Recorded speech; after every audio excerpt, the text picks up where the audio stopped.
Mesopotâmia, a terra entre rios, fica entre os rios Eufrates e Tigre e já foi considerada o berço da cultura. Há mais de 2.500 anos, uma metrópole imensa se ergueu no coração dessa região, a Babilônia. O homem que a governou tornou a cidade uma das maravilhas do mundo e seu nome foi Nabucodonosor. As estruturas construídas pelo rei do Eufrates se tornaram mitos, como a imensa Torre de Babel, que encantaria várias gerações futuras. Hoje, restam somente cascalhos, mas arqueólogos modernos podem compreender o mundo perdido pelos fragmentos que restaram. A mais nova tecnologia preserva os sinais cuneiformes, a língua escrita mais antiga em milhares de tábuas, e os cientistas podem agora decifrá-las. As imagens podem trazer a cidade perdida de Babilônia de volta à vida, e com ela vem uma compreensão maior de Nabucodonosor e da cosmologia dos babilônios.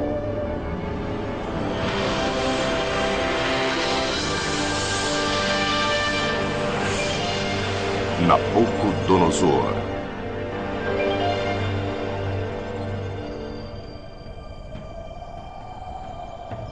A redescoberta do mundo de Nabucodonosor começou há 100 anos no Líbano. O cônsul francês Henri Poignon explorou a região em volta de Al-Hermel em busca de antigos tesouros artísticos. Na época, havia muitas expedições de administradores coloniais. O século XIX foi a época das grandes descobertas. Onde quer que fossem, pareciam fazer novas e importantes descobertas. A lendária cidade de Troia havia sido escavada.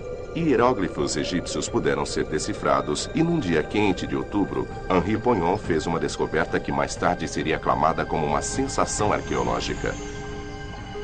Poignon trabalhou na hipótese de que o vasto império da Babilônia se estendera até este ponto às margens do Mediterrâneo, e ele descobriu a prova. Numa parede de pedra, o retrato de um rei havia sido esculpido, dominando um leão com o braço. Segundo a inscrição, era Nabucodonosor, rei da Babilônia. Sob a fraca luz do dia, Henri Poignon conseguiu tirar uma foto formidável.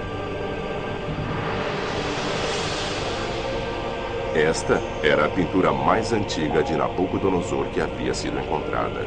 O relevo em pedra desgastado pelo tempo une mitos e lendas antigas.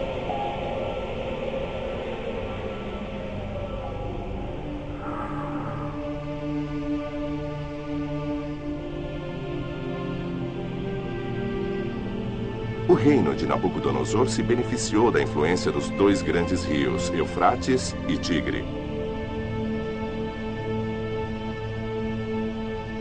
Há mais de 2.500 anos antes de Nabucodonosor, as obras de arte eram criadas para testemunhar as conquistas culturais do período e transmitir uma imagem curiosa das pessoas daquela época.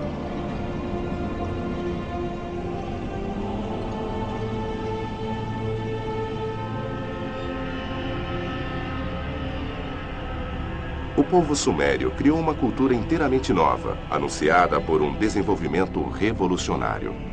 A invenção da escrita cuneiforme 3.000 anos antes de Cristo e o crescimento cultural que resultou da invenção de uma língua escrita atingiria seu auge no vasto império da Babilônia de Nabucodonosor.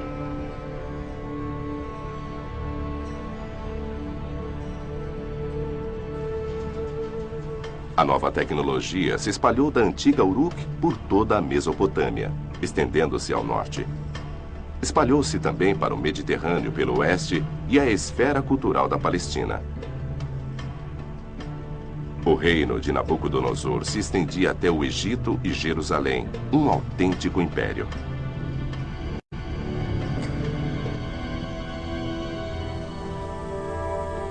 Jerusalém, a cidade sagrada de Davi, lar ancestral de todos os judeus.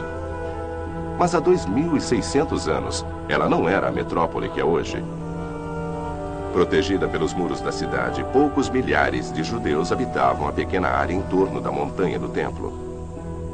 Nabucodonosor foi capaz de invadir o círculo de pedra e arrasar a cidade sagrada.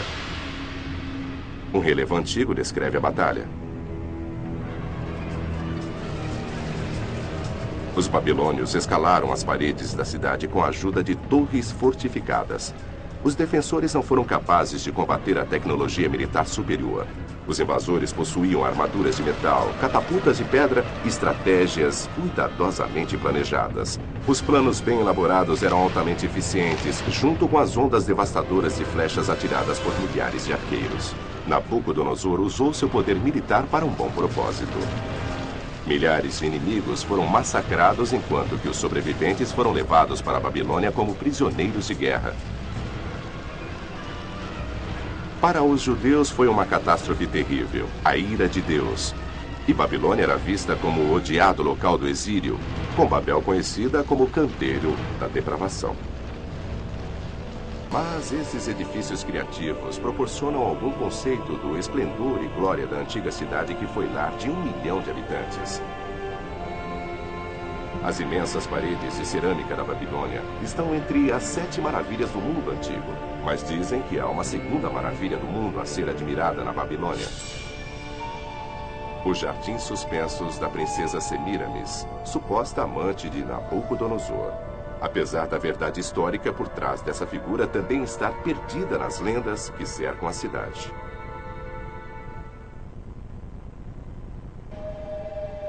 As inscrições proporcionam relatos detalhados da vida no Império Babilônico. Entre os achados está o registro de um acontecimento que mergulhou o povo em medo e terror há 2.500 anos. Um eclipse da Lua.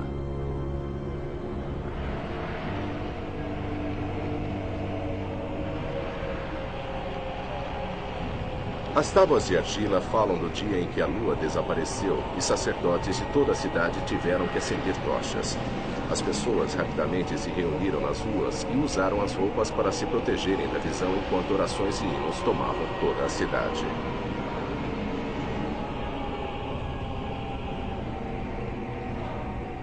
Os soldados do rei mergulhavam as mãos na argila escura e espalhavam em todo o rosto, cobrindo-se inteiramente. Somente assim poderia a lua, que os babilônios acreditavam ser um deus chamado Sim, ser acalmada. Aí então o Deus estaria preparado para mostrar seu rosto à raça humana mais uma vez.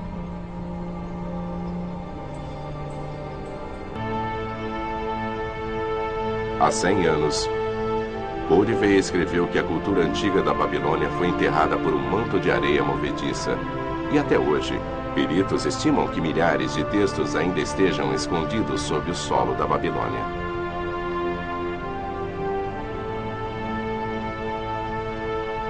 Codivay escreveu: as ruínas lembram-me da maldição do profeta na Bíblia, e nunca mais Babilônia será habitada e ninguém mais lá viverá.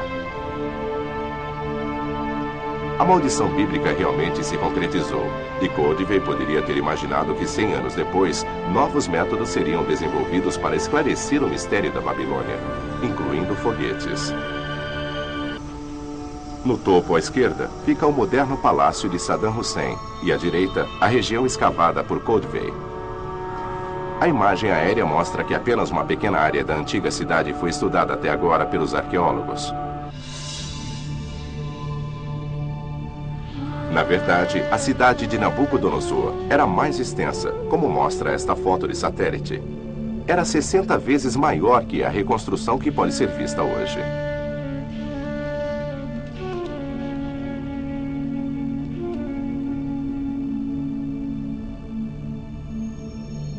E do ar, um contorno pode ser visto claramente.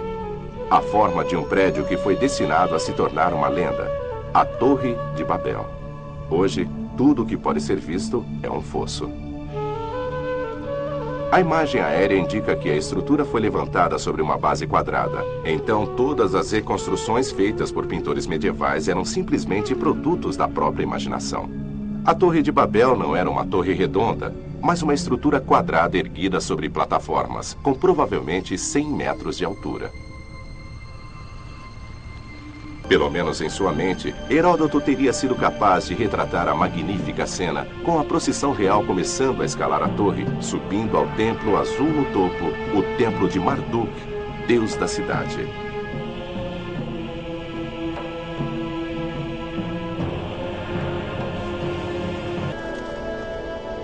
Peritos acreditam que essas torres não eram apenas complexos de templos, mas também pontos de observação para os astrônomos babilônios estudarem os movimentos das estrelas. Mas Nabucodonosor e seus astrônomos não estavam apenas estudando ciências naturais enquanto contemplavam o céu. Eles consideravam os corpos celestiais como deuses e acreditavam que os movimentos de forças imortais no cosmo acima refletiam todos os aspectos da realidade, lá embaixo na Terra.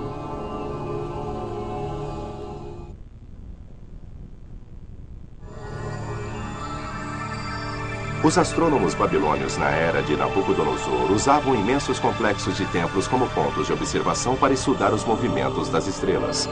Mas eles não estavam apenas estudando ciências naturais, pois acreditavam que corpos celestiais eram deuses e que o comportamento das estrelas, Sol, Lua e dos 5 planetas conhecidos na época serviam para compreender o futuro da vida na Terra.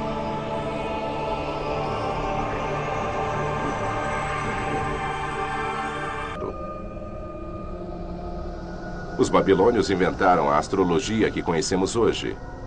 Eles dividiram os céus em 12 signos do zodíaco e registraram os movimentos das estrelas. Eles podem até ter dominado a construção dos telescópios, conforme sugerido por esta lente de quartzo polido.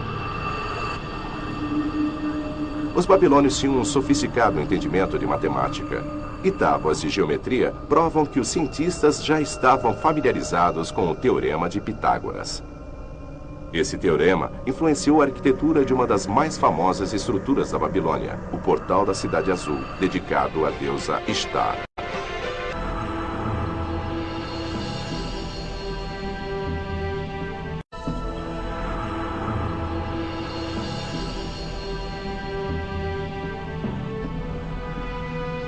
A estrada antes e depois do portal era a Estrada dos Deuses, o caminho da procissão onde o grande festival do Ano Novo era celebrado.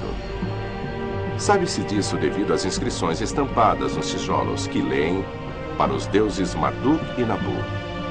Eu cimento o interior da estrada com asfalto e tijolos queimados. E sobre eles eu coloco uma camada grossa de pó esmaltado. Que os deuses fiquem satisfeitos ao andarem por este caminho. Nabucodonosor estampou essa mensagem em milhares dos tijolos usados. O professor Walter Sommerfeld, da Universidade de Marburg, especula como as pessoas que viviam nessa metrópole celebravam os festivais religiosos.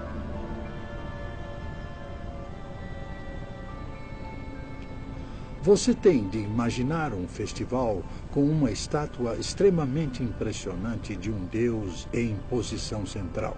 Era enorme, com cores vivas e tinha decorações de cerimonial. O rei estava lá, junto com os sumos sacerdotes. Havia cantorias sob a luz de tochas acesas. Algo parecido a um tipo de sentimento religioso ainda é encontrado na Índia. Não podemos mais participar dos festivais babilônicos, mas pelo menos há muitos paralelos na Índia, paralelos que nos permitem capturar alguma coisa da atmosfera daquela época. O grande caminho da procissão na Babilônia pode ter sido assim. Há paralelos consideráveis entre os festivais religiosos celebrados a cada ano pelo povo de Puri, na Índia Oriental, e o grande festival de Ano Novo de Nabucodonosor, uma antiga tradição religiosa que talvez tenha se espalhado da Babilônia para a Índia ou vice-versa.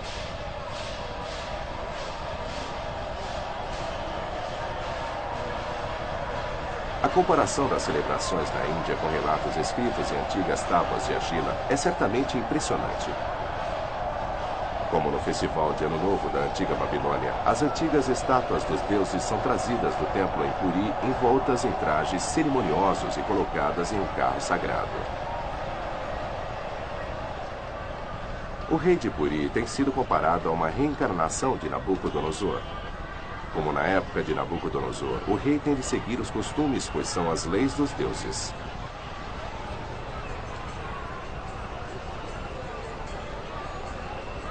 Assim como Nabucodonosor fizera, ele tem de limpar o carro em um ritual.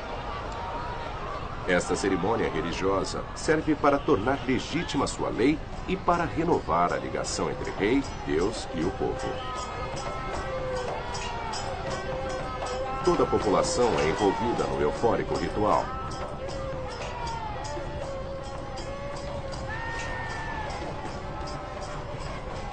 Finalmente, todos se reúnem para puxar a estátua dos deuses pelas ruas com cordas imensas. A religião aqui não é um conceito abstrato, mas algo que está vivo e é venerado todos os dias.